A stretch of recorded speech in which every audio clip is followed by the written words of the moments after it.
בוא נדבר על הסטארט-אפ שלך בבקשה. אז אני ועוד שני שותפים מחיל האוויר פתחנו חברה שנקראת דרייזר. זו חברה שאנחנו לוקחים בעצם משלושת העולמות שאנחנו מכירים. אחד זה העולם שגדלנו בחיל האוויר, רחפנים, שזה דבר מדליק, מהיר, מלהיב.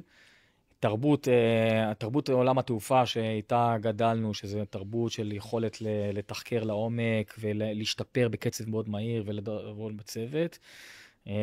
וכל הדברים שאני למדתי בעולם החינוך, שהצורך העצום של תלמידים ואנשים ובוגרים ומנהלים, במיומנויות סקילס, מה שנקרא, של המאה ה-21, שזה יכולת למידה עצמית, עבודה בצוות, פעולה בתנאי אי-ודאות, הסתגלות מאוד מהירה לתנאים משתנים.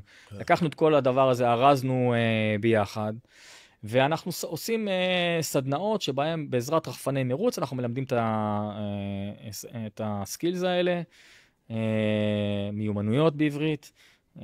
זה עובד מאוד מאוד טוב. בעצם אנחנו עובדים עם כל החברות במשק, מי שאתה רוצה, עם בנקים, עם חברות הייטק, עם חברות ביטחוניות, וגם עם בתי ספר, מנהלי בתי ספר, צוות, גם עם תלמידים.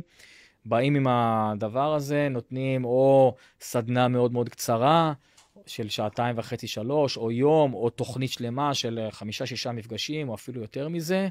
ודרך הרחפנים, זה לא סתם רחפנים, זה רחפני מרוץ, אנחנו מקנים את המיומנויות האלה. זו חברה שגדלה בירוחם, הבסיס שלה בירוחם, אני, המנכ"ל, נמצא פה.